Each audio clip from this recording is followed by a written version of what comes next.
Hey everyone, here's a bonus distance rate time problem that is solved in our class using instantaneous equations. This is straight out of your workbook. This is the one that I left for you as homework when we talked about these in class. Very similar. It says Beth won a bicycle race by traveling for 324 miles at a speed 4 miles per hour faster than her speed on the other 320 miles of the race. So the first thing that I notice about this is that we have the distances. We have the distances when she's traveling at the higher speed and the distances that she's traveled at the lower speed. And that means that this will work out to be a quadratic equation. We're not going to solve these in Chapter 7. We're going to solve them in Chapter 9 using instantaneous equations.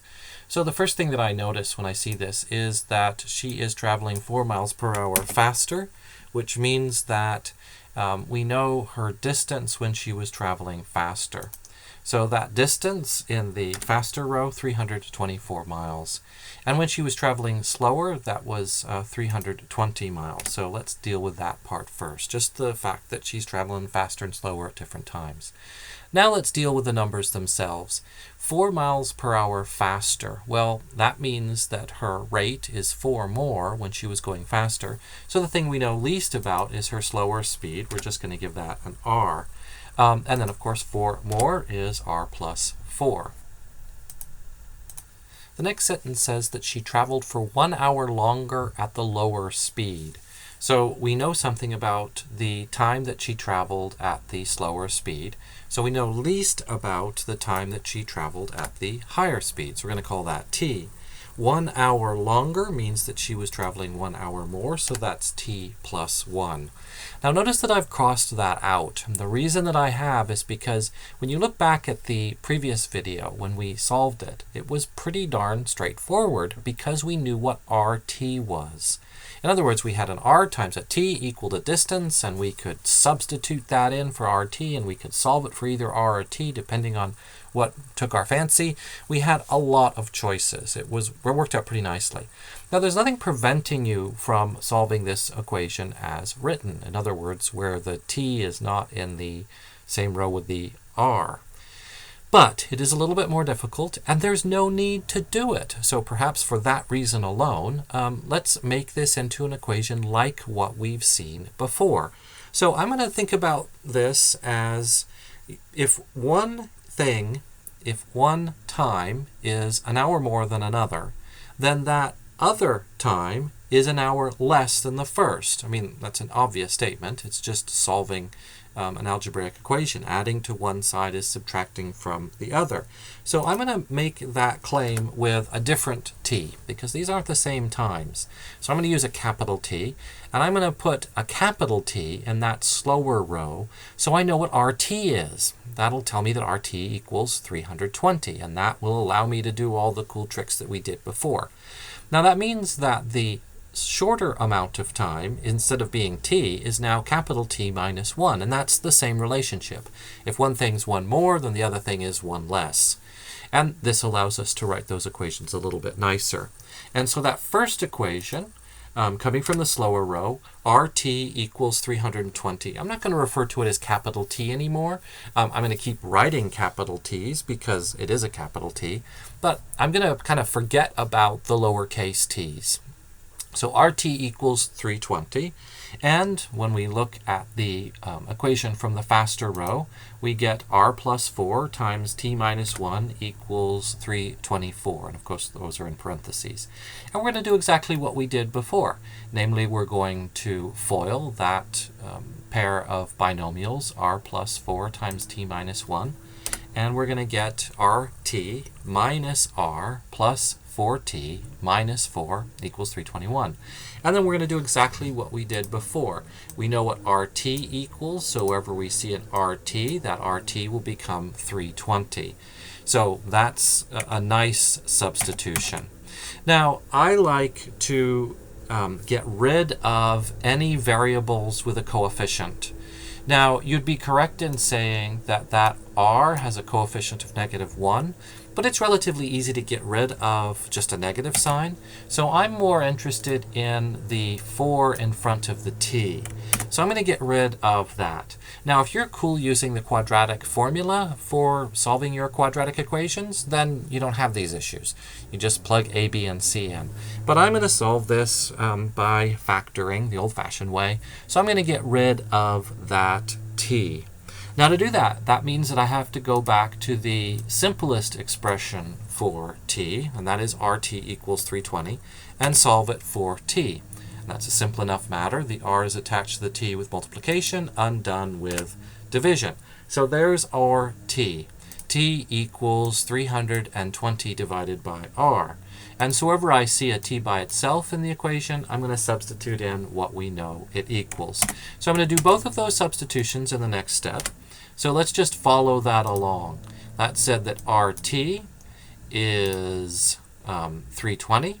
So when we see that RT, it's going to become, no great surprise, 320. So that's the first substitution there. The other thing that we see is that t equals 320 divided by r.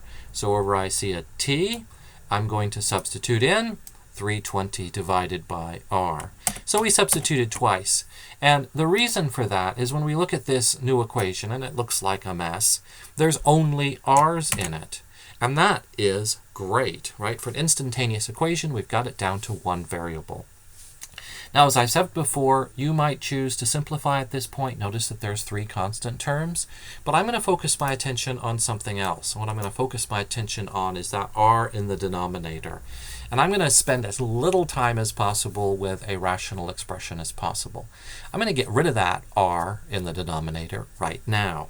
Now, an r downstairs and r in the denominator is attached by division. Division's undone with multiplication. So just like before, we're going to multiply through by r.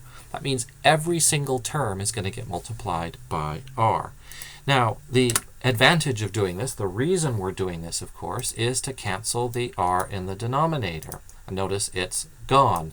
The 1,280 came from multiplication, just like you'd expect, 4 times 320.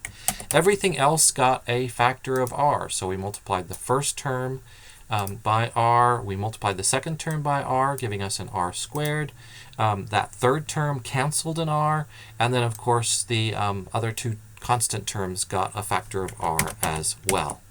Now, this is quadratic. It's got an r squared term in it. You can use the zero factor property, that's what I'm going to do, or you can put it in standard form and then use the quadratic formula. I'm going to use the zero factor property, and I'm going to look at that r squared term. That's the thing that I'm most interested in, is getting rid of its coefficient. So I want to get rid of that negative sign. So instead of it being on the left side, I'm going to get it on the right side. I'm just going to collect all the terms on the right side of this equation. That means I added r squared to both sides. I combined all 3 of those linear terms, the r terms, and then I got the positive 1,280 that was on the left onto the right by subtracting it. So now we've got a quadratic equation, and even at this point you could use the quadratic formula, but I'm going to solve this by making myself a diamond. There's my one sum product. The product is negative 1,280. The sum is 8, and the 2 numbers are 40 and negative 32. I did this the easy way. I just divided through multiples of 10. So 10, they were too far apart. 20, still too far apart. 30 didn't go in.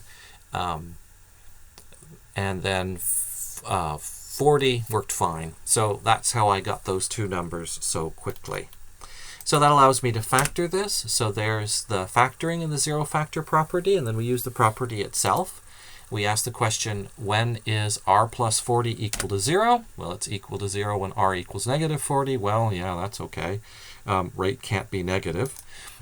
Luckily, we've got another factor. We ask the question, when is r minus 32 equal to 0? And the answer is when r equals 32, and that looks much better. The rate is 32. Now, that's great, but I do need to know the time. So remind yourself that we have a formula for the time. If you know the rate, then I can tell you the time just by saying 320 divided by r. So I'm going to do exactly that here. I'm going to divide 320 by r rate. Remember that the only rate we're interested in is the positive one, so we're dividing by 32. And of course that goes in nicely and tells us that t equals 10. All this is good information, but we still need to check. And when we check, we can answer any question about either the faster or the slower speeds. So the first thing is the rate. That r was 32. And then we had a relationship. The faster speed was 4 miles per hour more. So we add 4 to 32. That gives us 36. We just learned that t is 10. So there's our t of 10. And then remember that the slower speed was, or the slower time was 1 hour less, so we subtract an hour and get 9. Now, at this point, we're kind of done. We simply check by multiplication, so out comes our calculators. 36 times 9 is, wait for it, 324. Happy days. That's exactly what we were told in the problem itself. And 32 times 10, that just means we're multiplying everything by 10, giving ourselves 0 and increasing everything by magnitude. 320, exactly what we were told as well. So a nice second example for those of you who asked for one of solving these DRT questions for with an instantaneous equation. So have a great one and good luck on the quiz.